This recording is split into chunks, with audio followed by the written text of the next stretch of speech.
Assalamualaikum warahmatullahi wabarakatuh. Salam sejahtera untuk kita semua, Bapak Ibu yang saya hormati. Sekarang saya ingin berbagi mengenai pembuatan buku. Nah, kemarin kita udah membahas juga dan mengulas ada beberapa macam buku, yaitu ada namanya buku referensi, monograf, dan buku ajar. Nah, Bapak Ibu, sekarang saya akan membahas mengenai ciri-ciri dari buku referensi atau nanti disebut juga dengan buku monograf. Nah, jadi yang pertama itu isi buku sesuai dengan bidang keilmuan penulis. Contoh, bidang saya adalah artificial intelligence. Untuk bidang keilmuan di teknik informatika, artificial intelligence, itu kecerdasan buatan, Bapak Ibu. Kemudian merupakan hasil penelitian atau pemikiran yang original. Nah, buku yang saya buat itu berdasarkan dari luaran penelitian yang sudah saya lakukan. Nah, seperti itu Bapak Ibu. Contoh, saya meneliti pada tahun 2018 tentang penyakit autoimun, tentang imunitas tubuh. Nah, saya bikinkan luaran penelitiannya yaitu berupa buku. Buku ini membahas tentang penelitian yang saya lakukan dan metode-metode yang saya gunakan. Nah, kemudian kenapa saya mengatakan bahwa bidang keahlian dan keilmuan saya adalah dari teknik informatika, artificial intelligence? Karena penelitian-penelitian yang saya geluti dan saya pahami adalah di bidang artificial intelligence. Kemudian kriteria ini yang membedakan antara buku referensi dan monograf dengan buku ajar. Nah, jadi ada kriteria yang membedakannya, Bapak Ibu. Kalau untuk buku ajar, saya sudah ulas juga kemarin, itu kita harus yang namanya membuatkan lembar tugas siswa, kemudian nanti di samping kita membuatkan buku ajar. Jadi ada lembar tugas, latihan, penugasan mahasiswa ya Bu, Bapak Ibu ya, bukan siswa, mahasiswa. Jadi lembar penugasan dari mahasiswa, kemudian ada nanti bahan-bahan ajarnya mulai dari bab pertama sampai nanti selesai. Nah, kemudian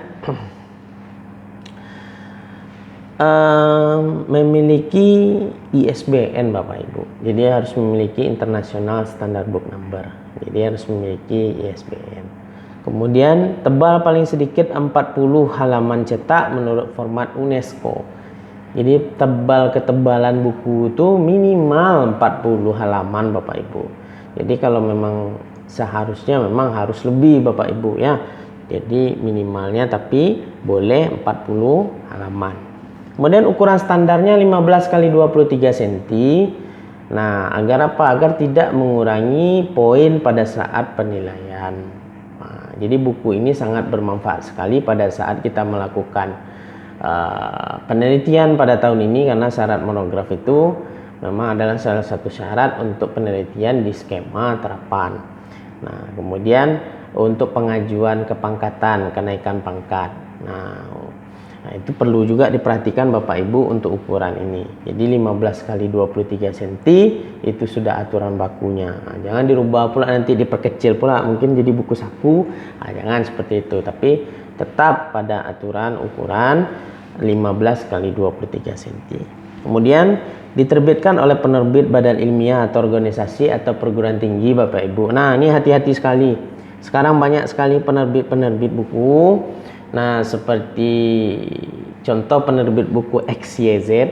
Nah, itu bukan berpalang kepada badan organisasi perguruan tinggi Bapak Ibu. Nah, seperti itu. Jadi harus ada yang namanya badan ilmiah, organisasi perguruan tinggi. Jadi memang sebaiknya memang pada palang perguruan tinggi Bapak Ibu. Nah, seperti di Riau ataupun di Pekanbaru banyak.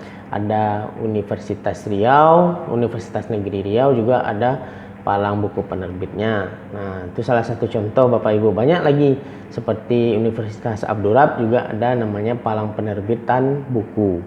Jadi untuk monograf memang disarankan lebih baik nanti ke diterbitkan oleh badan ilmiah, atau organisasi ilmiah atau perguruan tinggi. Nah, bukan pada penerbit pada umumnya. Nah, isi tidak menyimpang dari falsafah Pancasila dan Undang-Undang Dasar 1945. Nah, tidak ada hal-hal yang menyimpang dari azas Pancasila. Nah, itu adalah landasan ideologi negara kita. Kemudian kriteria nanti untuk buku tadi Bapak Ibu untuk monograf. Nah, disarankan memang benar-benar memenuhi standar dari buku yang kita buat agar apa? Agar nilai kum kita itu tidak berkurang, Bapak Ibu. Nah, mungkin itulah yang ingin saya sampaikan Bapak Ibu, karena banyak sekali yang kita lihat menerbitkan buku, dosen menerbitkan buku. Nah, itu juga sekarang ada agak sedikit juga Bapak Ibu, masalah mengenai plagiarisme. Nah, nanti saya sarankan sebelum Bapak Ibu terbitkan buku tadi, periksa lagi citasinya Bapak Ibu. Nah, periksa lagi mensitasi agar tidak plagiat. Kemudian periksakan juga ke dalam sistem Turnitin Bapak Ibu, Turnitin. Jadi dicek lagi, nanti diuploadkan naskah kita, dicek similarity-nya berapa. Nah, kemudian kan ada nanti tuh ukuran-ukurannya Bapak Ibu ya. Similarity 100%, nanti berapa persen kadarnya nanti akan kesamaan dengan identitas lain, originalitasnya. Jadi memang benar-benar harus dilihat betul Bapak Ibu. Kenapa? Karena khawatir kita nanti pada saat kita untuk kenaikan pangkat, nah itu nanti bermasalah. Jadi benar-benar untuk plagiarisme itu memang benar-benar kita harus perhatikan sekali. Kemudian untuk plagiarisme udah, berarti kemudian untuk ukuran Bapak Ibu. Nah, ini banyak sekali salah dalam ukuran. Untuk menghemat biaya ya kan, lebih baik ukurannya kecil. Nah, itu persepsi yang sangat salah sekali Bapak Ibu, karena akan merugikan nanti pada saat kita kenaikan pangkat. Nah, buku ini kan seyogyanya sebaiknya memang didistribusikan kepada mahasiswa, baik itu mahasiswa perguruan tinggi kita ataupun mahasiswa perguruan tinggi luar. Nah, jangan nanti gara-gara untuk kita biar mendapatkan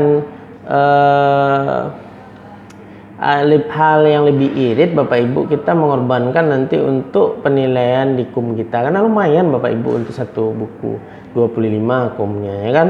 Kalau misalnya ukurannya lebih kecil, tentu nanti akan berkurang pula, mengurangi kum Bapak Ibu. Nah, itu yang harus kita perhatikan. Nah, selain dari tadi palang penerbit, nah perguruan tinggi untuk monograf. Nah, kalau untuk buku ajar boleh untuk diterbitkan di palang penerbit umum. Nah, juga diperhatikan untuk buku ajar Bapak Ibu. Nah, buku ajar itu hati-hati juga. Apa yang saya bilang hati-hati itu? Hati-hati nanti kiranya tercopy paste yang punya orang, bahan tidak sempat pula kita citasi. Nah, itu berbahaya sekali. Jadi memang perhatikan betul citasinya, cek lagi daftar pustakanya, kemudian nanti perhatikan kata-katanya Bapak Ibu. Nah, kadang-kadang kita lupa karena keasikan membaca, kiranya tercopy paste. Nah, itu membahayakan sekali bagi Bapak Ibu. Nah, ini memang urgensi sekali, jadi memang harus diperhatikan sedetail mungkin Bapak Ibu. Nah, sedetail mungkin. Kemudian nanti dicekkan nanti ke dalam aplikasi Turnitin. Nah, kemudian di buku ajar saya sampaikan sekali lagi harus ada yang namanya lembar kerja. Beda dengan monograf. Kalau monograf itu memang luaran dari penelitian kita.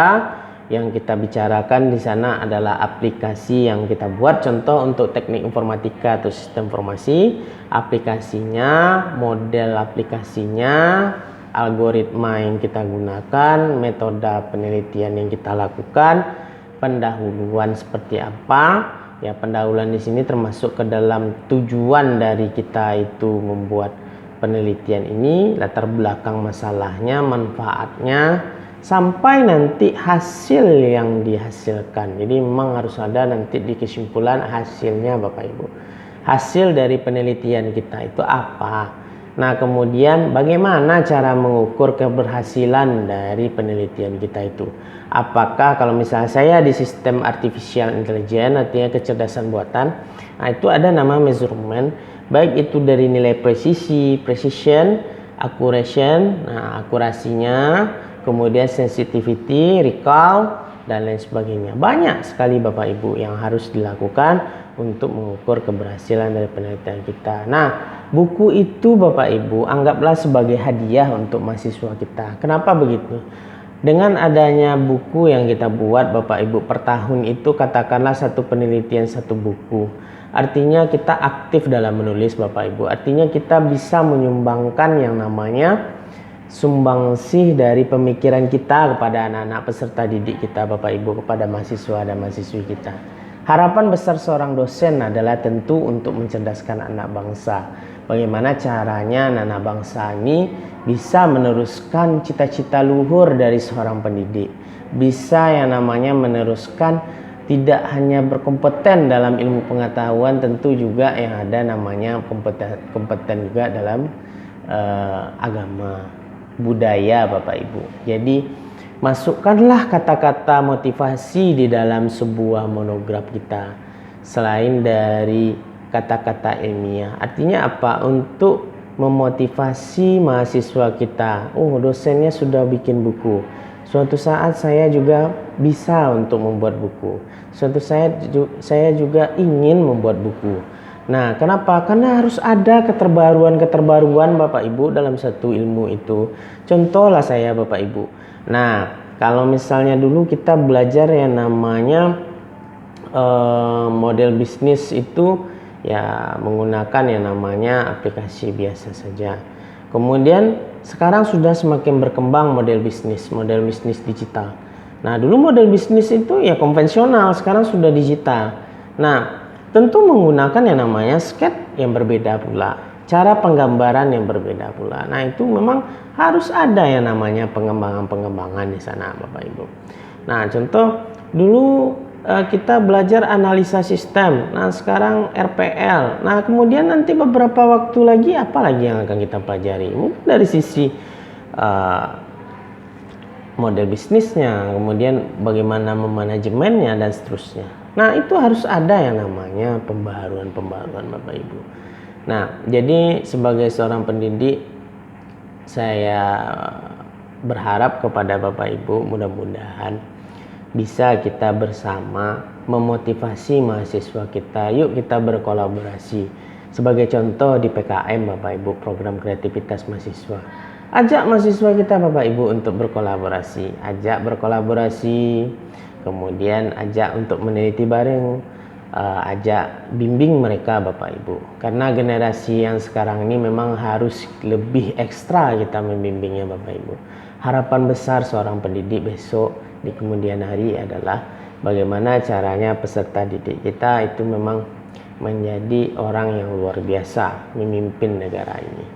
Nah, mungkin itu sajalah Bapak Ibu yang ingin saya sampaikan mengenai monograf. Nah, mudah-mudahan Bapak Ibu semakin giat, semakin semangat untuk membuat buku, untuk termotivasi untuk menerbitkan buku setiap tahunnya. Semakin aktif dalam menulis. Dan benar-benar karya tulis Bapak Ibu adalah karya tulis yang sangat bermanfaat untuk keterbaruan pendidikan, teknologi, ataupun kesejahteraan masyarakat. Wabillahi taufiq wal hidayah. Assalamualaikum warahmatullahi wabarakatuh.